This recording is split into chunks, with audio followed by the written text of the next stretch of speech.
Well, hello, ladies and gentlemen. That's right, I didn't give you all warning about the show. I normally do the pre programmed show, but I figured I wanted to do an experiment today.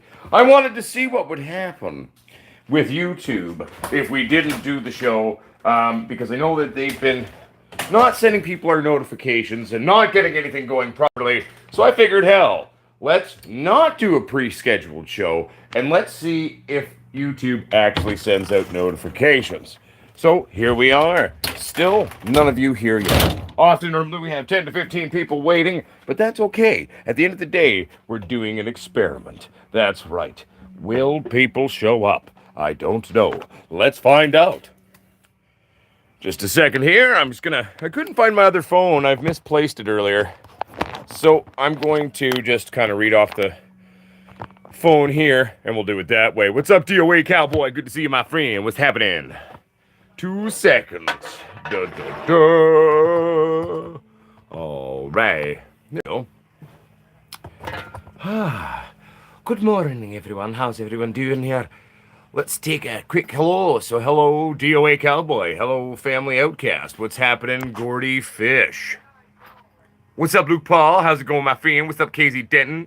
What's up, Nathan Burrow? What's crack-a-lackin', Ganja White Mike 81? Hello, Adam Hansen. How you doing, my friend? What's up, Reef Wilson? What was the toy you got for deer season, DOA Cowboy? How's it going, Hightower Gardens? Good to see you. What's up, Dale? What's up, Mike the Safe Ride Squatch? What's up, Raven King 33? How's work going for you? I hope it's going good, you know? What's up, Big Victor? What's happening, Carlos Pareda? What's up, Brian Smith? We don't have what I call the monitor phone that I normally use to read. I couldn't find it in the house. It's been misplaced somewhere, somehow. So I'm just going to read off this, and I hope it's all right, everybody.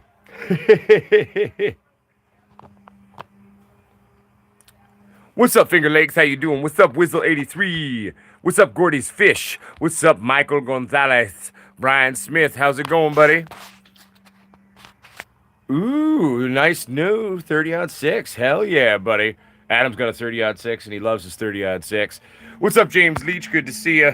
What's happening, Finger Lakes? What's up, Stuart Parkins? What's happening, the Mad Scientist? What's up? Oh, good. We caught up. Ha-ha, there we are. Well, I don't know if anyone realized or saw there, but we actually have the new racks up on the website. They are installed. We finally got the lab kind of set up there. Welcome to membership, Casey Denton.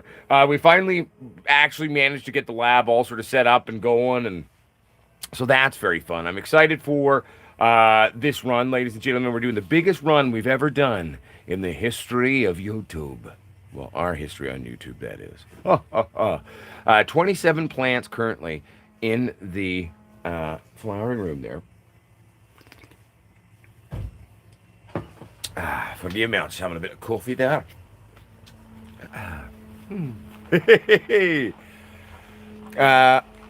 What are we doing, the Mad Scientist? We are doing some pink kush, and then we're also doing the Hindu kush.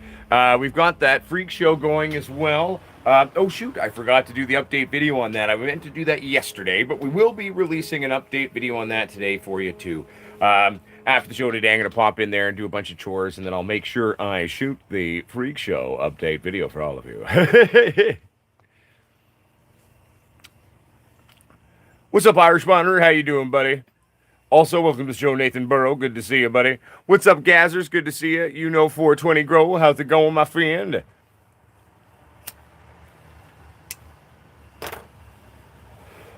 Now, I also said we were going to do a shout out for Stewie. Stewie, what was your friend's name again? What was his nickname? I can't remember, and I don't have the other phone to be able to check my messages there. Warzel, was it? Was it Warzel? Could you type that? What was your buddy's nickname? And we're going to give a shout out to your friend there. Everyone, we're just going to do a quick shout out for a moment to Stewie's buddy. Stewie's friend recently passed away. Actually defending his grow, actually, and he got shanked by a crazy nutter, drug addict asshole, and passed away. Stewie was actually at the funeral earlier, and so we're just going to do a quick shout out for Stewie's friend. Rest in peace, Wurzel. There we go. To the Wurzel. 1 second here. Oh, that's a hot cup. To Wurzel, my friend. Everyone, smoke them if you got them. To our fellow friend who was a grower and passed away.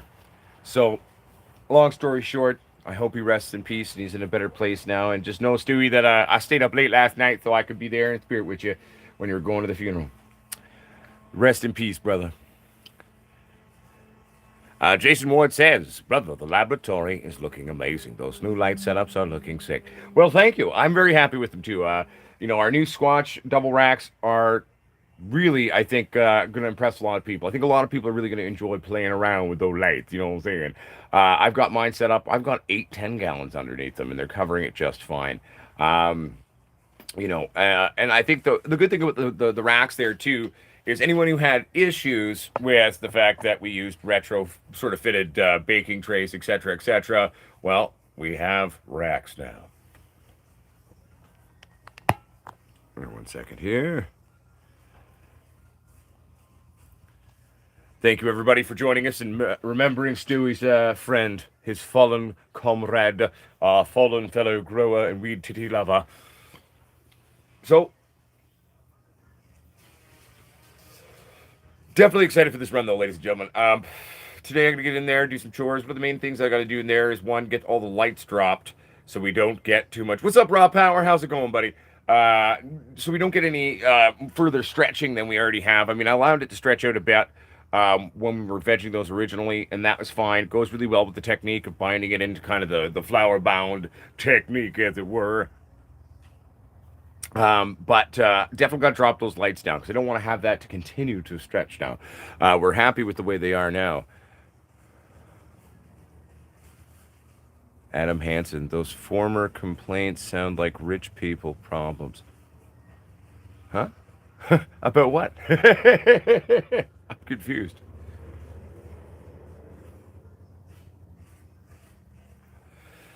Ardias de Gorab Sihad. I'm assuming that's Gaelic, right, Irish Wanderer?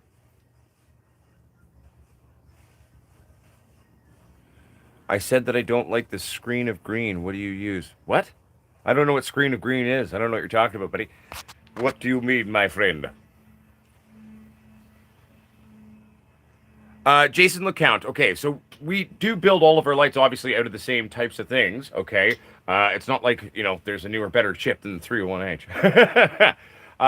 So basically, for the Squatch lights, if you want to go with the 301H, we've got the X4 board that we're building into that, okay? On the new Squatch racks, my favorite way to go is utilizing the 301H X2 strip that we've released, okay? So if you go in and take a look at the racks on the video there that we released yesterday, those have the X2 301H strip there, okay? And that's keeping it real and keeping it sexy for you. I love that new 301H chip. Just such beautiful, warm colors to it.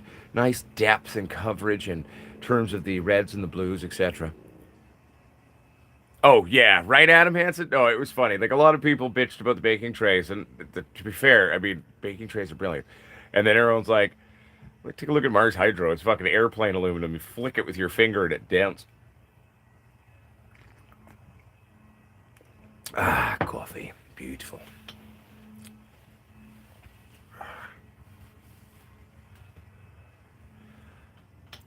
Yes. So Adam Hansen, the fact is how a heat sink functions, okay, is basically it's whatever the material is and the certain amount of material, right? So for example, the airplane aluminum of Mars Hydro does fuck all for dissipating heat.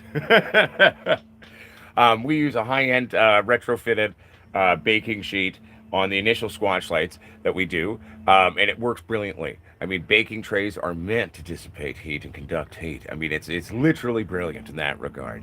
But a lot of people for a long time would bitch about that. Everyone wants something silky and smooth. And like, oh, what? I paid this for a baking tray? Like, get off your pretentious high horses. But at the end of the day, you can get off that now because at the end of the day, we got the racks, baby. The racks is ready to rock. You know what I'm saying? So if you don't like the baking tray, you don't like that, then that's fine. Buy a rack. We good. Oh, yeah. You mean sea of green, not screen of green. It's called sea of green, Raw Power. And you don't actually have to use a scrogging a scrog to do a sea of green either. No, I'm not a fan of scrogging. Why I don't like scrogging is I find it makes it far too hard to work on your plants. It doesn't make it easily accessible, especially on larger scale setups. So I am not personally one who is a fan of sea of green.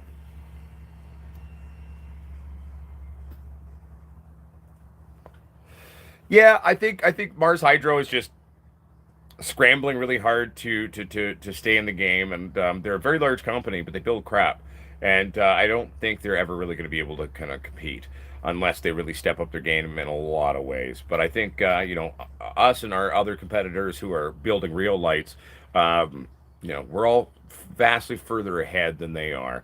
And I just don't think that they're willing to put out the money you have to put good parts in your lights. Let's be honest. That'd be my humble 2 cents on that one. But at the end of the day, fuck Mars, man. I mean, but the one thing I will thank Mars for is thank you for being so shit. It was the kick in the butt I needed to get us going and get our lights out there. So thank you, Mars, for that.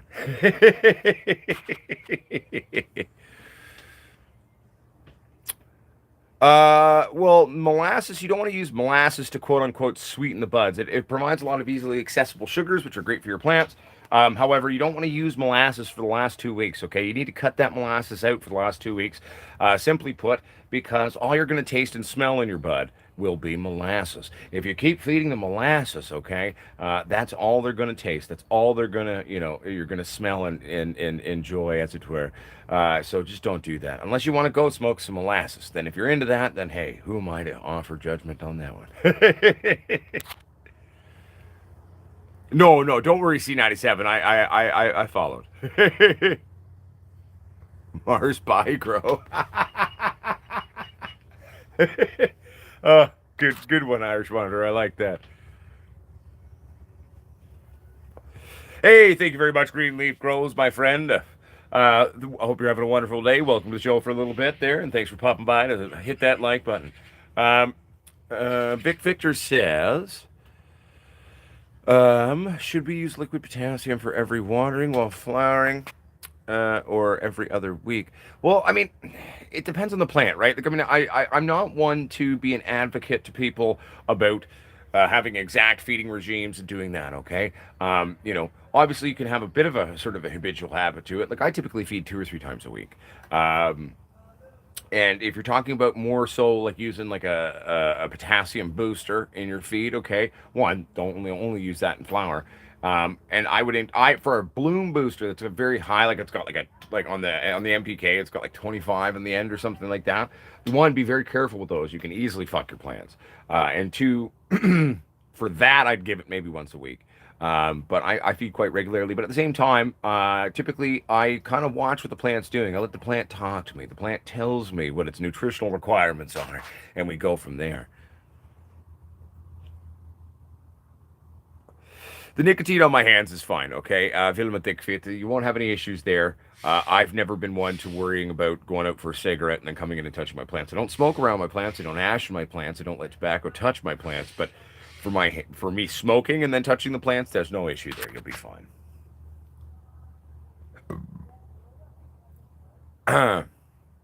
C97 says, haven't used the molasses yet, so stay away from it. No, no, no. I use molasses. Use molasses. It's good.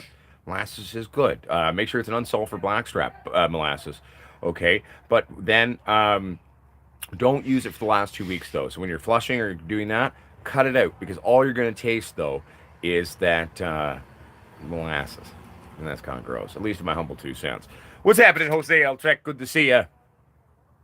Welcome to the show, my friend. Oh, it's been a crazy week, though, I'll tell you, everybody. It's been a crazy week here, getting the lab all set up, and, I mean, there's still a lot of tweaking in there to do, a lot of tweaks. I got to, like I said, drop the lights there, do a big old feed in there. What's up, or Oz Squatch? Good to see you, buddy. I am so beyond tired, though. It's been just a crazy week trying to get all those plants ready to go and sort of all the other stuff that we were working on and stuff. So it feels good, though, to have that setup in there done. Still got to go out to the shed and try to find all of the drip trays. I might have to go buy a few more. I may not have quite enough things on hand for the runoff, but we'll find that out. After the show today, First, probably go see if I can find some things to use for drip trays, and I may have to go to town to buy a few more. But we'll go in there. We're gonna do a bunch of big old feeding, you know what I'm saying, keeping it sexy. And then today, after I'm done all of that, I'm just gonna let myself sit. I'm giving myself permission to be tired, because it was just a crazy couple of days getting that lab sort of set up and ready to rock, as it were. Nathan Smith says, "Do you reckon you could do like a weekly feed video of what you feed the plants and feeding them for this grow?" I guess so. Yeah. Yeah. I mean, yeah, totally. I mean, that's one of the things I've always said, if there's a specific type of content or something that you guys, girls, season days, would like me to show what I'm doing. Um, what could I do? What I could do? I could maybe do a couple of quick clips throughout the week, and then when we do the update video, I could have like a section of the video where we just sort of talk about that. Gordy's fish, I can quietly sell it to you. It is not technically allowed to be on shelves anywhere. It is in a few stores. It's just sort of on the back shelf there. There is still ongoing issues with Fighting Healthcare Canada over licensing things. And basically, how that all came about is it's a very large company trying to put Jake's All-in-One out of business because they can't get around Jake's patent. Jake holds a patent on the product, and this company can't get around the patent. So they're trying to basically starve the company out. But they're still fighting. They're still selling. We're also shipping it down to the States. And hopefully all of that will be rectified sooner rather than later. But stay tuned for that. That's why we don't currently have it formally on our store or the website. We do hope to have that back as soon as possible, my friend. But we are still waiting. Potsquatch says, how much is PVC piping over there? I don't know. I'd have to go to the store to check. I don't keep tabs on the going rate of PVC. Vic Victor says, hey, Squatch, would you know if your plants need potassium? Oh, how would you know? Well, basically, they're going to have some typical deficiencies. There's going to be kind of some yellowing, eventually going brown, especially when it comes to potassium hunger. You're going to get like these weird dots. So like if this was my leaf here, right? Brown dots that start. So when medium to late onset potassium deficiency is going to have these big brown dots. And where it's basically desiccated your leaf, like it's just sucked it right out there, and those tissues in that area have died now. If you go back in time to one of the very first runs we ever did on YouTube, when we were running the bubblegum, there was one bubblegum clone that about 2 weeks into flower, I didn't really feed it that heavily, and it had such a hardcore potassium deficiency set in, man. I'll tell you. Jose Eltrek, yeah, you look tired, man. Hey, I shared your after hours link on the Facebook group. Oh. How'd you fucking find that? That's funny. Yes, we shot after hours was shot almost a decade ago, and I am tired, by the way, everybody. I was up extremely late last night, drinking whiskey and being silly. But so I was up quite late last night, but that don't mean we're not going to do shows. So doing my best. Hell, I couldn't even find my other phone, so that's why I've kind of got it right up close to us right now to show you how tired I am, so I can actually read everyone's comments there.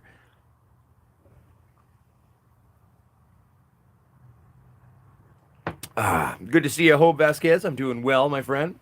Freak shows are going really well. I will make sure I shoot that video today. I mean, I've got some little clips that I've kind of been shooting over the last week a little bit. I can't remember exactly how many clips, but kind of showing it at first. But like crazy mutations are going on. Oh my God. Like from the get-go, basically from the single serrateds, we've got some extremely cool, intense mutations going on that plant. I'll release a video today. Quick little update video on the freak show, so you can all take a look at that, and it will be lots of fun. Stony Baker MD, you're looking chipper. No, I'm just tired, my friend. No, I'm good. I was up very, very late last night, so. Drinking whiskey, man. What's up, HJ's Greenhouse? How you doing, my friend? Good to see you. What's happening, Stuart Parkins? Yeah,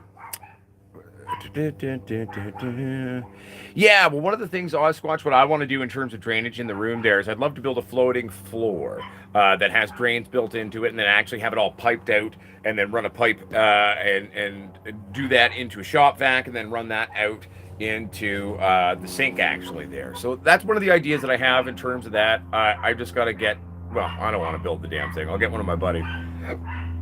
I am a handyman at best. You don't want me building things, though. Yo, Stephanie, for you. Welcome to the show, my sister. Welcome, welcome. Uncle Potsquatch a little tired today, but that's all right. We're still doing the show, having a good time, yo. Welcome to the show. Hope you're doing well.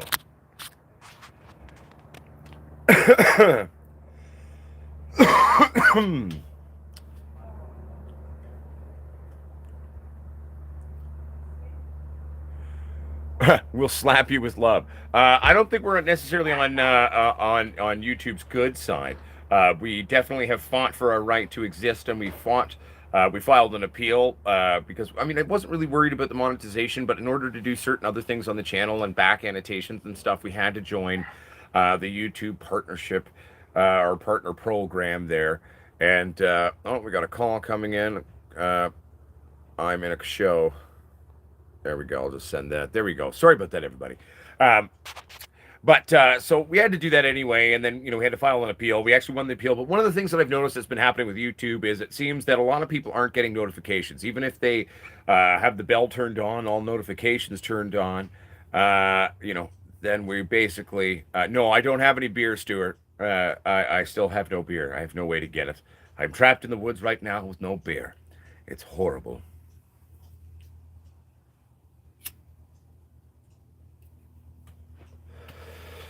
But here we are, here we be. Whew.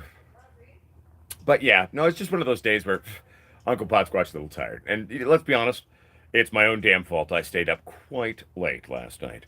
And, you start drinking a few whiskeys and listening to music, and before you know it, it's 4 or 5 in the morning. What are you going to do? Oh, and to update everyone on the, yes, at least we've got the weed bud, right, Irish Wanderer? I'm waiting to hear back from this company to see if they're actually going to allow us to use their payment portal. It is compatible with Shopify, so as long as they're willing to do business with us and not call us saying we're selling illegal drug paraphernalia, then we should be good to go. Just still waiting to hear back from them on that one. So hopefully, I'm hoping this week we'll get that sorted out and have the store back up and running so everyone can order their hats and t-shirts and grinders and papers and soon to come garden supply.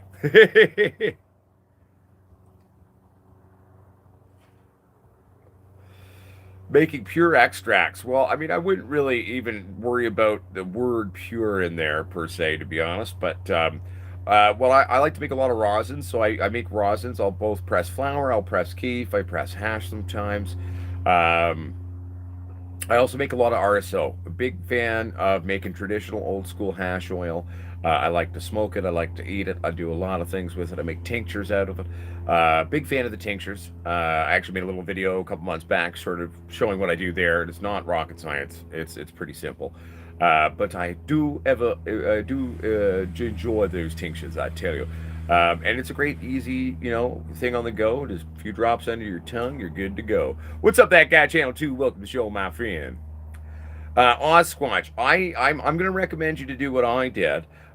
Get yourself an H-frame 10-ton bearing press. That's right, an H-frame 10-ton bearing press. Then order yourself some plates and a controller and just strap it on. Retrofit your own.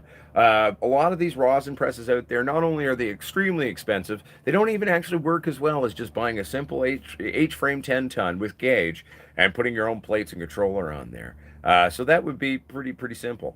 Bryce James says, I've been wondering how long how long in total do you veg?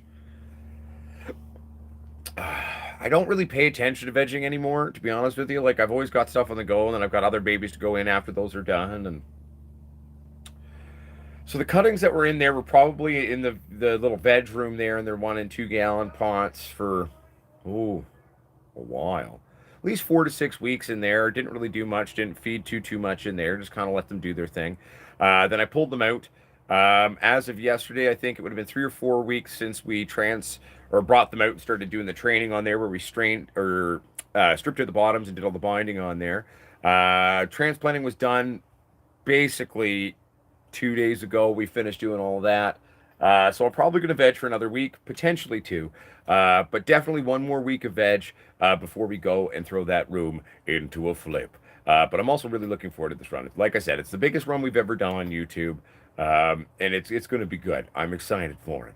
And also, too, I can't wait to see how all of the plants blow up underneath the squash racks there. I think that's going to be a lot of fun as well.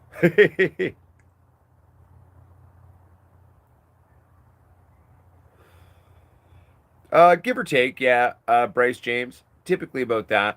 A great rule of thumb too, if you're starting out your plants and you're running like, oh, wait, should I flip or how long should I run this? I would say grow it out to at least 12 to 14 inches before you flip.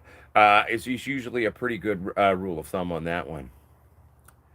They turned out well, Reef Wilson. I actually pulled them out of the lab. I've got them in the back there in the backyard. Speaking of which, I got to give them some water today.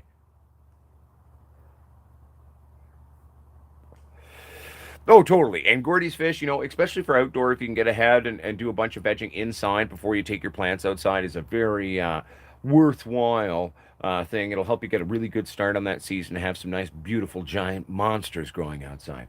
For indoors, obviously, we have space limitations often, and we got to remember about that stretch. And when we sort of flip our plants into flower, it's going to double in size, if not more.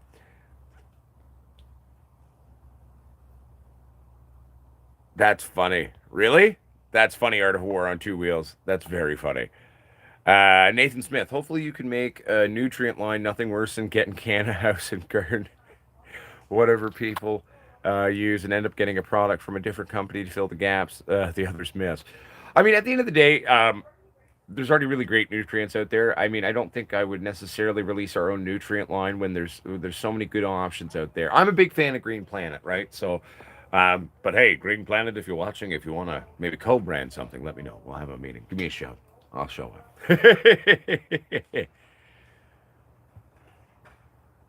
Oh, they should be fine, AJ's greenhouse. How big are the plants now? Like, how big are they?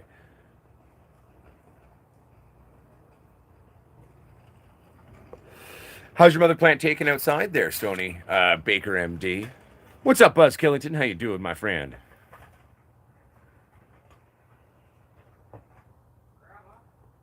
Good old wish, eh? Stony Baker MD is in the ground. Nice. Stuart Parkin says, I've edged for 2 weeks and transitions happens fast for me. Limited space versus two. No, exactly, right? 2 foot. Nice. Sounds good. AJ's greenhouse. Well, that's what I was talking about. In indoors too, especially if we're using tents or this or that. Um, we got to remember space is a limitation. We got to remember that classical stretch if we're running photos when we flip into flower. There's going to be 100 to 200. I've even seen things stretch like 300%. It's pretty crazy. So remember that always. For the new growers, there's going to be stretch when you flip to flower. So like if your plant's this tall, it's going to be at least this tall by the time it's done. You know what I'm saying? Cannabis Cave says, "Do you have to mix Green Planet like a paint shaker before adding to water like Hydroponic Brand?" No. No. I just got the Green Planet 3 part and all of that. I mean, if it's Medi One, which is one of their products, I like to give that a shake. So like Medi One, I shake up. Vita Thrive, I shake. The resin, I shake. I don't shake the grow or the micro or the bloom. Those are just straight good to go. And I just pump them in. So.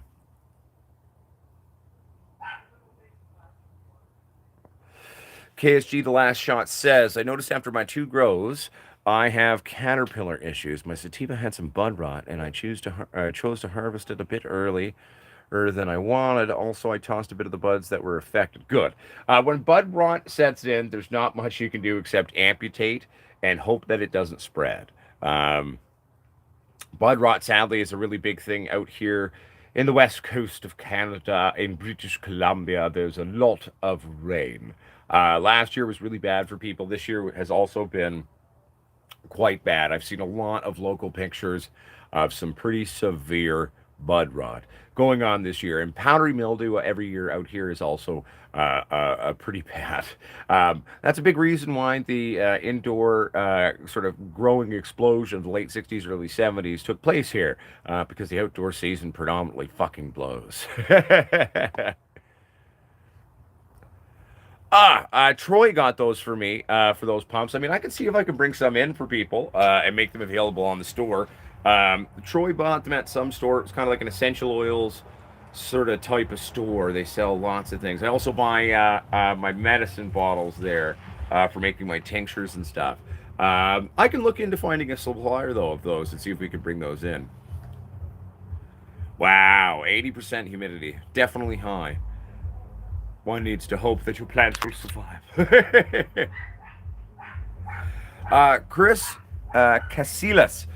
In terms of powdery mildew, if I ever get powdery mildew, I use Jake's All-in-One. I know that's kind of a frustrating thing for me to say, because we don't currently have it available on the store, because we had to take it down. Long story there. But Jake's All-in-One is typically what I would use.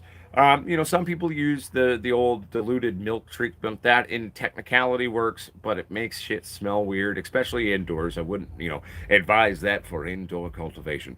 Some people like to use a sort of a hydrogen peroxide spray, diluted hydrogen peroxide, H2O2 at 3%, and then they dilute it even further. That one kind of works too. The best way to avoid powdery mildew, though, is preventative, obviously. Let's watch, especially on indoors, let's watch our temps. Let's make sure we have air movement. And also, if we're ever outside where there are powdery mildew spores, okay, we need to remember that we were around those. So don't wear this, like if you're out and about and around a bunch of hydrogen peroxide or powdery mildew. Remember, those spores can cling onto your clothes, and you can bring those into your grow by accident. Okay, so it is very advisable to be conscientious to that. Take your clothes, wash them. Don't go right into your grow. You know what I'm saying? Like, man. What's up, Sarge? Good to see you, my friend. How's it going? There's another question. Irish Water says, is it normal for molasses to smell like vomit after a week? No, I've never experienced that. Personally, I've never experienced molasses smelling like vomit after a week. I've never run into that one myself. That's a new one for me. Yeah. Good afternoon to you, Justin M. Good to see you. I do apologize, everyone, for the fact that I'm tired and lackluster today. I'm not as bushy-tailed as I usually am, but life happens. It was a long couple of days getting that lab set up for everybody, and I was really busting my ass yesterday because I really wanted to, one, get that done. Two, I really wanted to sort of formally release the new rack lights on a video. Because once I did that, then we could put them on the website for everybody. And they are available, everyone. They're also a little bit cheaper than the double squatch. So check that out. But those are all up now. And Uncle Potsquatch tired now. So Uncle Potsquatch is going to take a bit of a rest now today. After the show, I'll go in, like I said, and do a bunch of feeding. And then after said feeding, I'm going to sit on my fucking ass and be lazy. Yeah, that's right.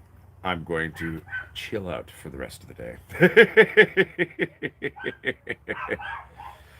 Yeah, right, Stewie? Like, I mean, I got the job done, though. That was a good thing. I was very happy when we finally finished doing that. What the hell are the dogs barking at? Idiots. Puppies! They'll shut up eventually.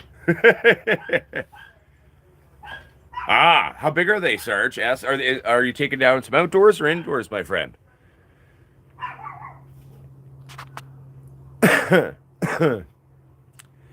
Well, exactly, right? And I mean, I just got to give myself permission sometimes to kind of relax after I do a bunch of shit. Sometimes I just don't.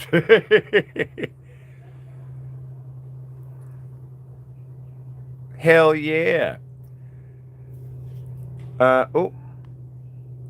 Hey, Potsquatch, do you send your lights to Brazil? Yes, Chris Souza, we do ship our lights all over the world. We've sent them to New Zealand. We've sent them to Australia, Eastern Europe, all over the bloody place. So, we do ship to Brazil. We can ship anywhere, pretty much.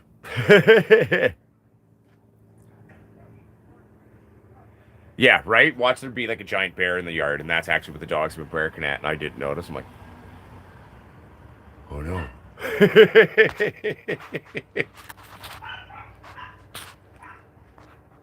Sounds good, Chris Casillas. Thank you for tuning in, my friend, and good to see you.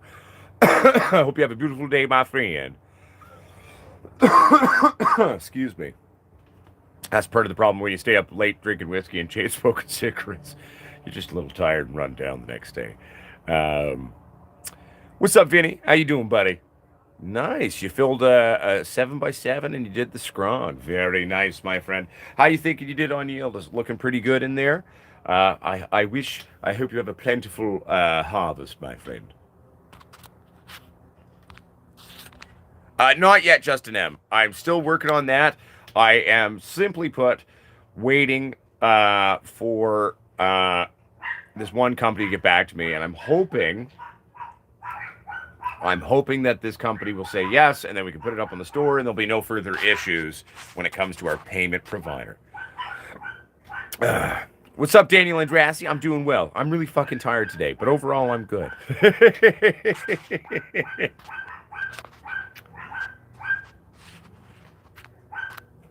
I have actually seen that video, Reef Wilson, or at least a video that where the same thing happened, where a big giant bear kicks in the door. Very Canadian. It reminded me of Canada.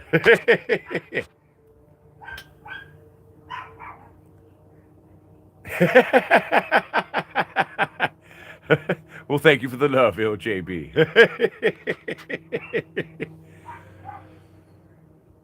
Oh, I would never do a comparison between Mars and Squatch Lights. Mars Lights just your fucking shit. Like they suck. I'm not going to waste my time or money buying a piece of crap just to obliterate it. You just need to look. Our lights also blow spider farmers out of the fucking water too. So there is no comparison. Just look at the basic stats of the lights. Look what they put in theirs and look what we put in ours. There is no comparison.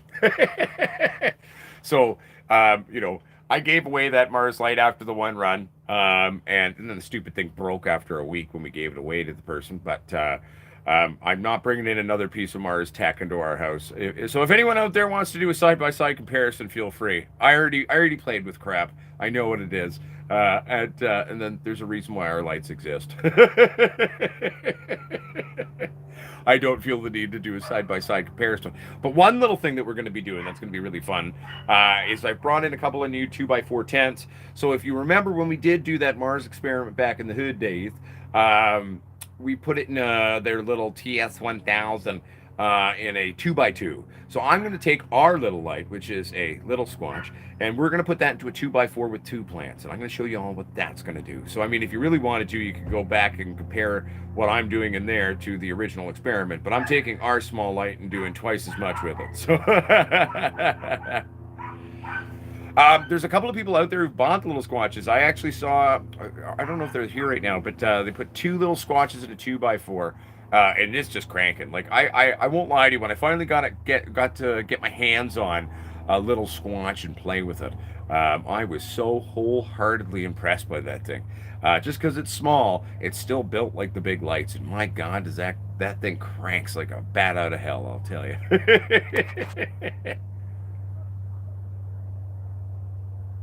Oh, of course you can, Adam Hansen. 40% relative humidity. Just make sure you stay on top of your watering and all of that. The really dry environments is actually not going to be a bad thing, especially in terms of flower. And it's also going to cause your plant to be quite resinous. It's going to be developing extra resins now because of that low relative humidity as its self-defense mechanism, you see. So I definitely think you can get away with that and not have an issue with it at all. But yeah, it's gonna be fun. I'm gonna put that little squatch into a 2x4, and we're gonna fuck around and see what happens. The mad scientist says, I'm trying autos for the first time. Bruce Banner and Gelato, all doing well around day 40. But one of the gelatos, I think, hermied. I separated it, but wondering if its seeds from it will be auto. Oh, 100%. 100%. Yeah. No, if it's an actual auto flowering plant and then it hermies and knocks itself up, those will be auto seeds. Now, mind you, remember, there will be a much greater chance of predisposition to having those beans hermy on you. It doesn't mean they're garbage, doesn't mean they can't grow good plants, and it doesn't even necessarily mean they're going to hermy on you. But know that going forward, there's a very good chance they might. So that's where daily gardening, staying on top of your plants, and observing those plants is kind of an important thing.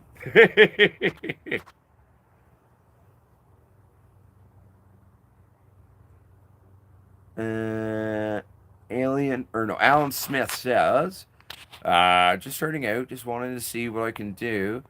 What is y'all thoughts on these lights? The MSMING 101 LED light bulb. I actually don't know that light. I haven't seen it, my friend. Um, they're on Amazon. Okay. Are they blurple things? Is it a blurple light?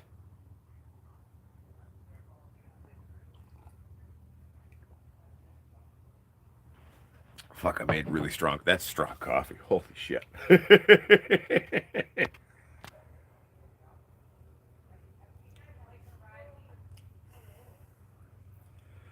KSG, the last shot. I mean, if you want to go big or go home, you could totally do like a 4x4. In a 4x4, 6 plants might be a bit much, but that's in terms of my kind of growing style. I like to grow kind of slightly bigger plants. So if you go smaller, you could easily do 6 in a 4x4. But with my style, like I like to go 5 to 10 sort of gallon size pots. And so I would probably do 4 in a 4x4. Um, in a 4x4, though, going on the milder side, you could use a big squanch, or if you wanted to go big or go home, you could put a double squanch in there. One of the things that I was really impressed with the squanch racks is once I got the damn thing hung and the two fixtures sort of spread out, it's got great coverage. Like I've got 8, 10 gallon fucking pots underneath the damn thing. Um, so you could definitely even throw one of those in like a 4x8. And hell, if you need a little bit more power, throw a big squanch in there or another single squanch rack if you really wanted to go big or go home. But I was very happy with the coverage. Very, very happy with the coverage on these things. And, great dimensions. Really balanced par. That's one of the great things about a racking system is it's got very balanced par. Um, so I'm very excited about that as well. Have any of you gone to go check out the new racks on the website yet? Go check that out.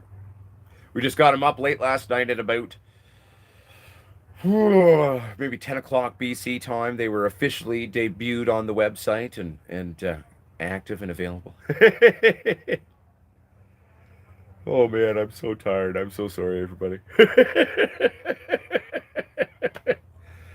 uh, one of those days. uh,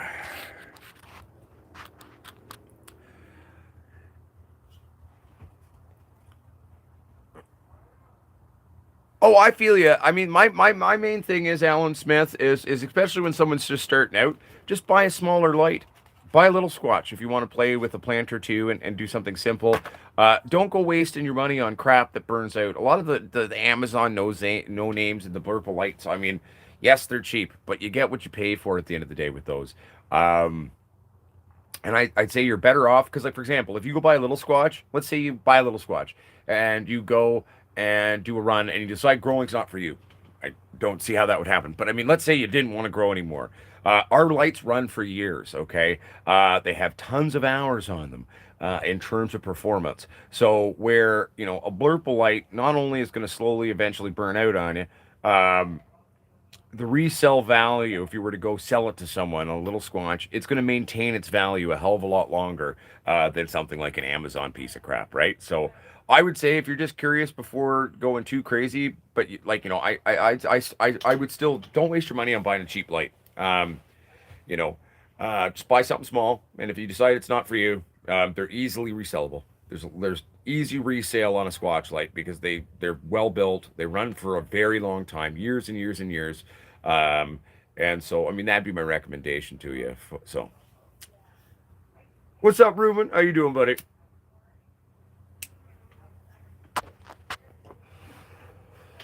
Uh, Jose Altec. Looking for phenotypes, but I'm a newbie. Putting them through hell, training them hard, not overwatering them, or not watering them, or overwatering them, and two are already looking weaker than the other. Am I doing right? Well, yeah. I mean, and a little bit of stress is good for your plants. Remember that. Don't go too crazy on the things. Um, and at the end of the day, how I typically pheno hunt is I'll just take all my phenos and I'll flower them. Maybe at about 2 weeks into flower, I'll take some flowering cuttings, root those so I can monster crop those, and then re-veg them, obviously. And then whatever pheno I end up deciding that I really like, then I just keep those ones.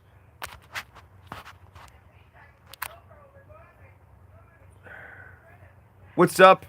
Uh, in for the grill. How's it going, buddy? I'm doing well. How you doing, buddy?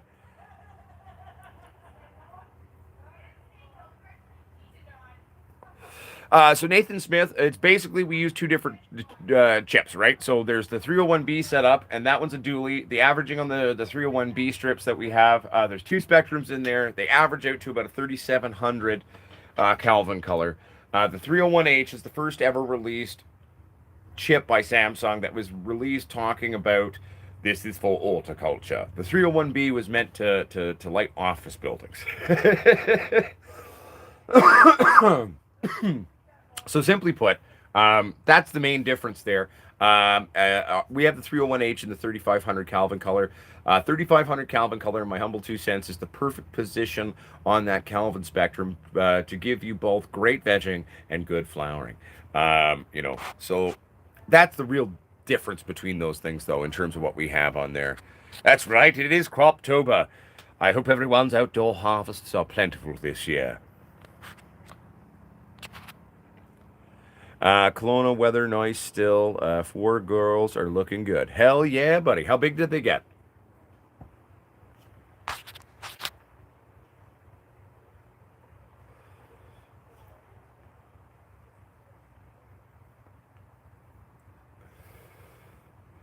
Nice paper scratcher. Yeah, no, I'm excited for our run this time. It's going to be a proverbial jungle in there, my friends, and I'm very much looking forward to that. Well, I hope the chores go well for you, Jose Altec. I've got to do the same thing after the show. I got to go, well, first plant chores, then house chores. So first I'll do the plants, and then I will work on the house, and then I'm going to go be lazy. I'm tired. I am so beyond beat today. It's not even funny. But I'm in good spirits.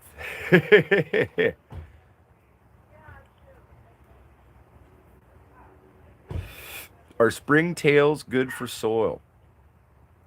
That's a good question. I'm not 100% sure on that. I mean, I'm sure like that they're doing something in the soil. Maybe someone else has the answer for that actually.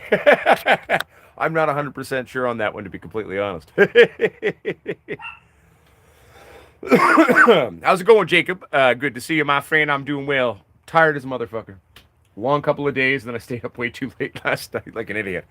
I am flogging a dead horse right now, as it were, but working on it. Oh, well, thank you, Suburban Life. It must be because I'm fucking exhausted. I feel like I just look like a tired piece of shit. I feel like a tired piece of shit right now.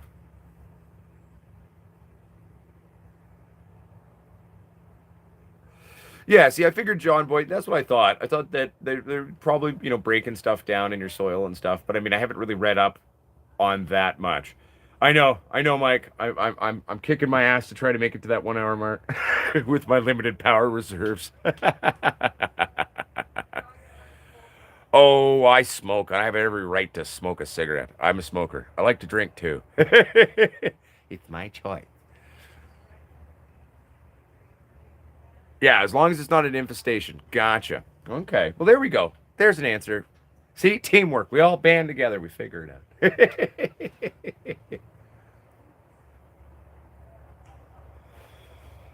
Yeah, definitely made the coffee too strong. I've got like some hardcore coffee sweats going on. I'm like, fuck.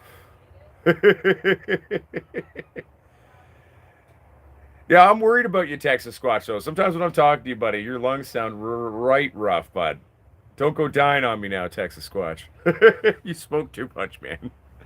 And I smoke a fair bit, and I'm saying that. Peace, new bread. New breed, sorry. I saw an A there for a second. Oh, that's awesome, John Boy. I mean, at the end of the day, right? Like, smoking and drinking's not for everybody. There was times when I was younger that I drank too much. I got my stuff under control then, and I don't drink like a dum dum anymore. Ah, yes. Well, and at the end of the day, PM is such a rampant thing in terms of this part of the world, right? So just keeping our eyes open and looking out for that is extremely important. Excuse me.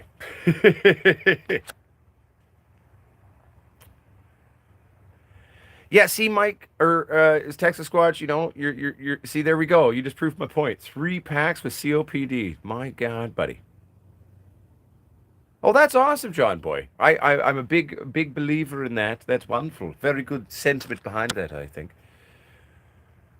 Peyton Welch. Oh, did you ask a question, Peyton? I'm sorry. Did I miss it? Sorry, Peyton, if I did. Scroll back here.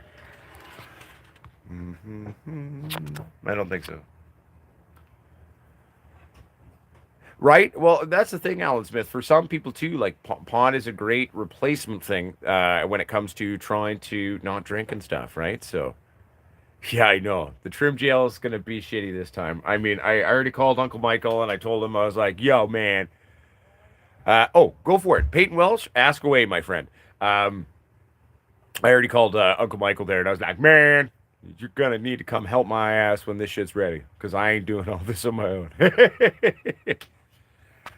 With the Potsquatch, I haven't been too active on growing, but just wanted to thank you for helping me out throughout my indoor and outdoor girls. Oh, no worries, Rico Buds. Happy to help. And, one of the most rewarding things, I guess you could say, about doing what we do here at Potsquatch Growers is I just love seeing people be successful. I love seeing new growers getting really excited about what they're doing and pulling down their stuff. And, it's very rewarding to me to watch people be successful because there's something special about empowering yourself and learning to grow your own. You know what I mean?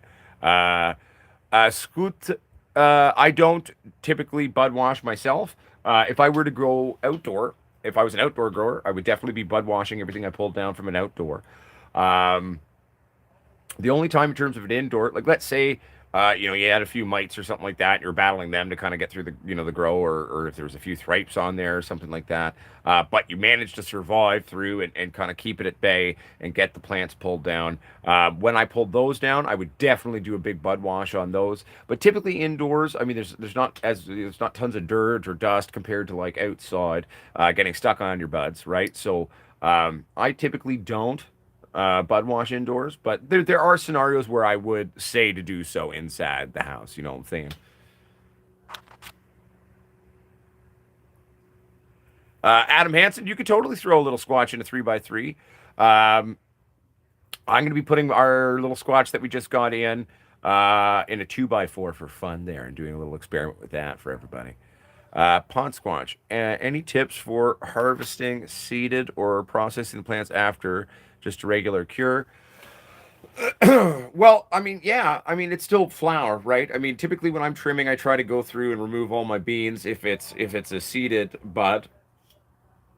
But you can cure with the seeds in. And remember though, also too, when flour has become superseded and it's no longer similar, okay, you gotta remember it's not gonna be quite as strong as it would have been if you didn't knock it up, right? Because the flower itself has been putting most of its energy into producing seed rather than making big old sticky weed titties. What's up, Flippy Dippity? Floppy. Oh, Mike.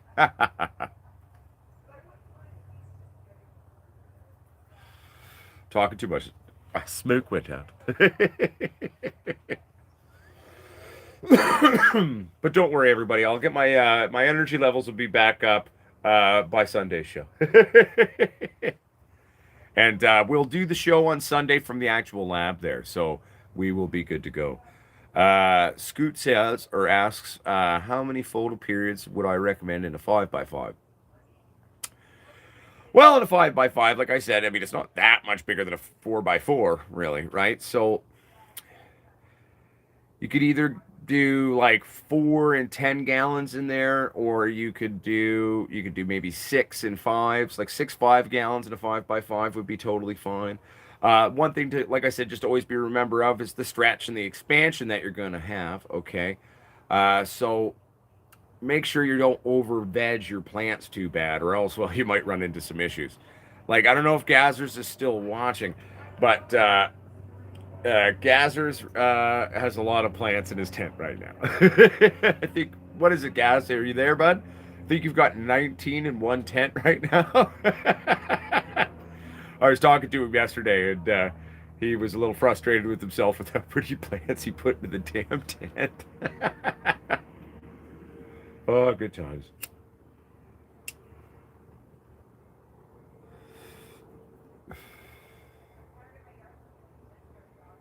Yes, 6 minutes till nappy time. That's right, Mike. Oh, I'm sorry for being lackluster here today, everybody. But hey, the show must go on. It may not be the longest show or the most high or the highest energy show we've ever done here at Potsquatch Growers, but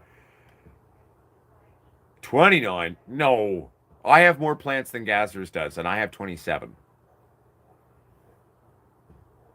I'm pretty sure I'm right on that, Texas Squatch, but I'm not. I'm not 100%, but I'm pretty sure. uh, Keeping up with Elijah Pilgrim. Hey, Potsquatch Growers, just stopping by to say hello.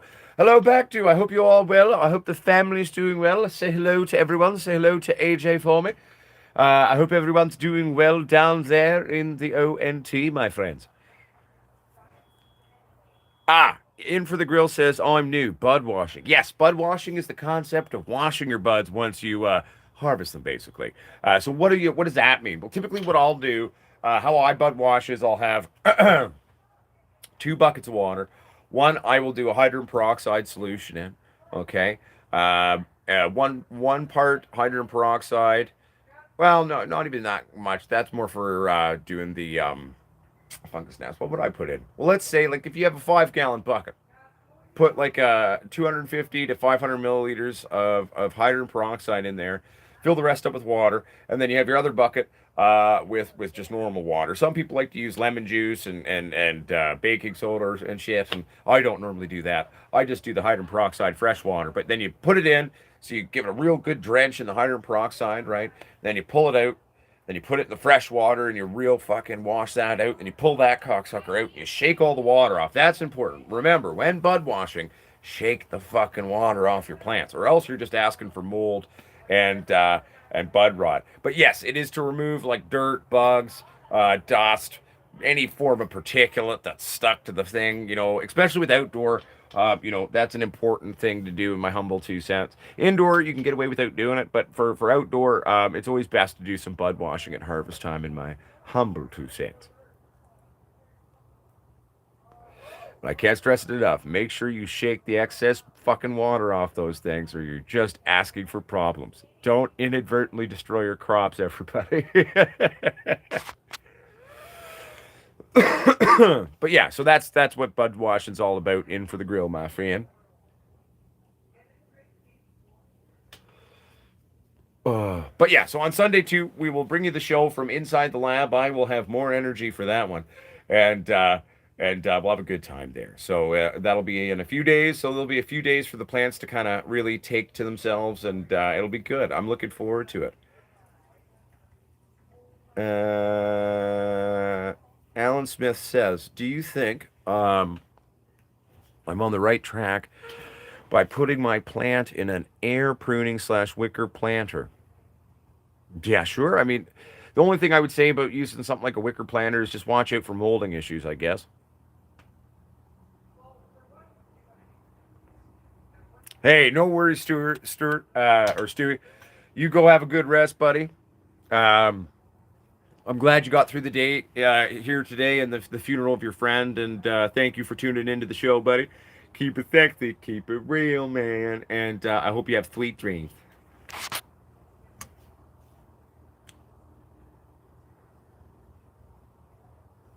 Hey, no worries, little Stewie. We got you, man. Yeah, no, Alan Smith, I don't think it'd necessarily be an issue. Just watch for molding issues. What's a waste of time, Bryce James? I need to rest. Sorry. That was meant to be inside my head.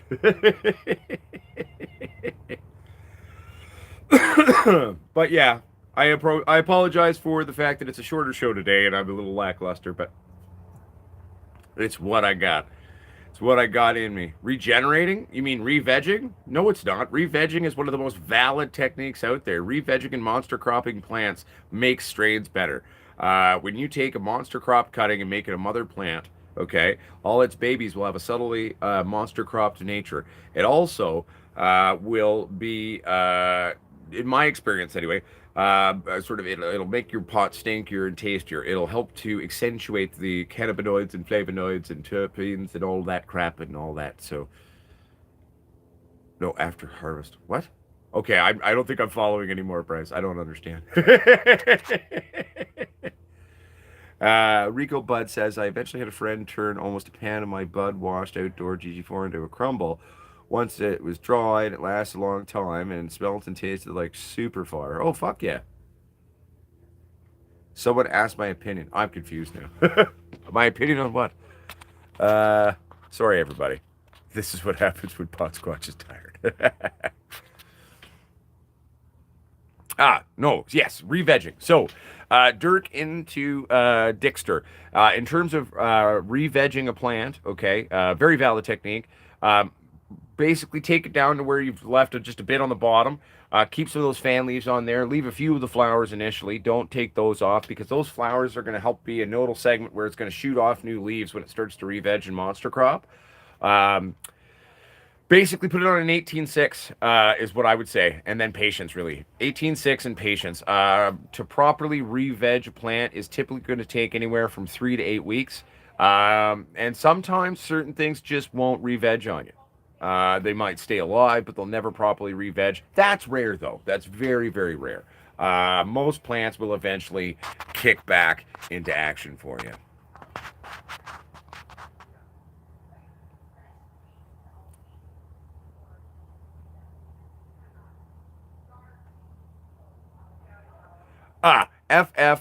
That whole concept of flushing is based off of flawed science and blah, blah, blah, blah, blah. If they don't want to flush their weed, they can. I ain't smoking them. When we're using bottled nutrients, everyone, part of why we flush is it's a buildup of salts, okay, that we're actually removing. It's the salt we're worried about. It's not nutrients, okay? We're worried about the salt, okay? If you use pre-bottled nutrients and you don't flush, your pot is going to taste like shit. It's going to be a dark ash. It's all that. So I understand their reasoning behind saying, oh, you don't need to flush this or that. Why would you cut out nutrients and this or that? It's not about cutting out the bloody nutrients. It's about removing salt. You need to flush your fucking weed, everybody, especially if you're using a pre-bottled nutrient. That's just a fucking reality. But I've heard people talk about it. I've read the articles, and I just sort of laughed and I said, okay, have fun with your weed then.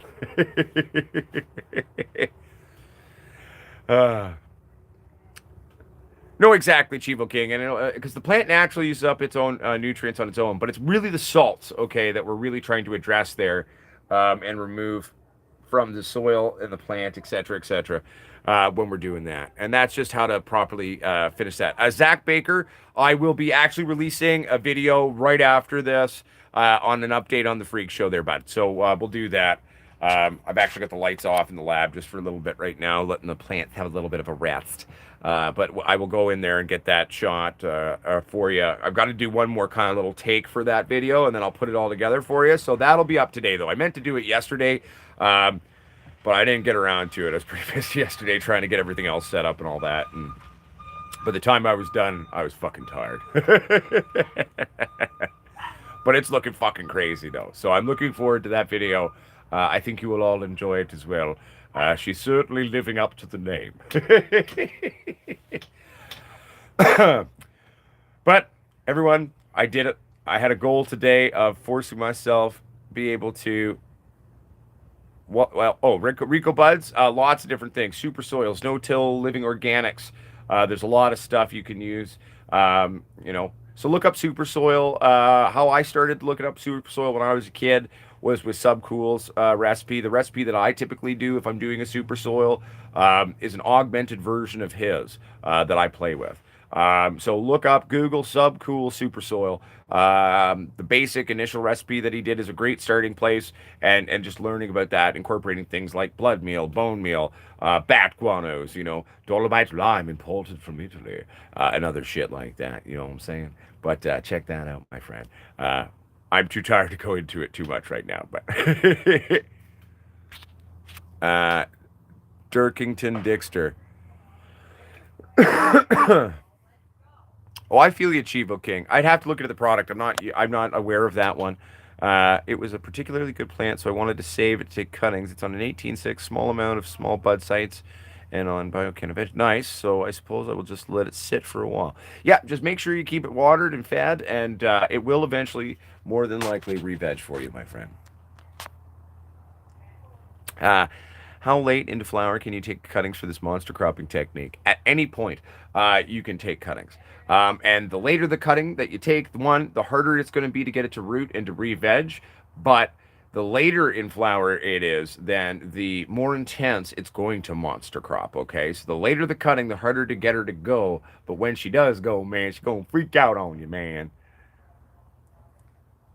Oh, hell yeah. I'm really excited about the freak show too. And like I said, I will make sure we get that video out for all of you today, and it'll be a good time.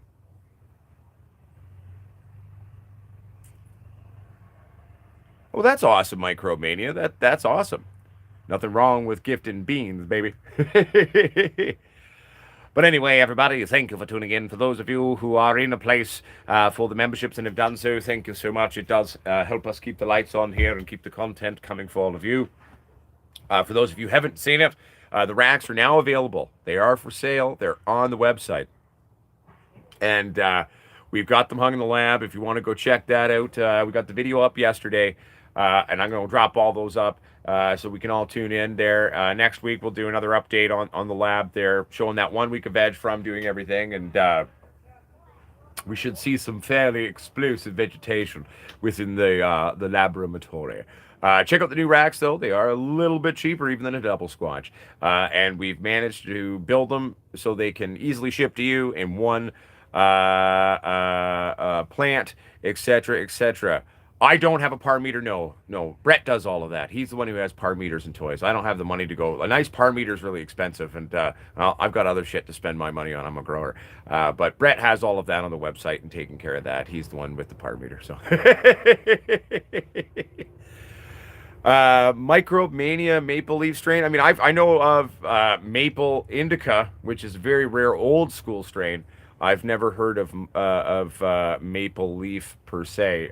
Maple indica is what I know. But anyway, everybody, Uncle Potsquatch is I'm tired, man. So hopefully, maybe this week even we'll get the payment portal fixed so the store will be open again.